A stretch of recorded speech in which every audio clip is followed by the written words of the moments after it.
થરાદ પોલીસે પોસ્ટ દોરા ઝડપી લીધા છે। જેતડા ખાતે ગાડી સહિતનો મુદ્દામાલ કબજે કર્યો છે અને 4 વિરુદ્ધ ફરિયાદ દાખલ કરીને તપાસ હાથ ધરી છે।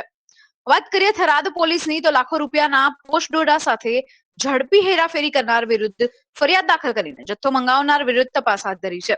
જોકે રાજસ્થાન વાળાની કબજાની કિયા ગાડીનો નંબર 27B3485 માંથી ગેરકાયદેસર અને વગર પાસ પરમિટનો માદક પદાર્થ પોસ્ટ દોડાનો જથ્થો જેનું કુલ ચોખ્ખું વજન 99.700 કિલોગ્રામ છે, જેની કુલ કિંમત રૂપિયા 14 લાખની આસપાસ છે અને મોબાઈલ 3 પકડાયા છે। એ સાથે જ 1500 અને કિયા ગાડીની કિંમત 10 લાખ એમ મળી કુલ 25,10,500 નો મુદ્દા માલ હેરાફેરી કરતા મળી આવ્યો છે।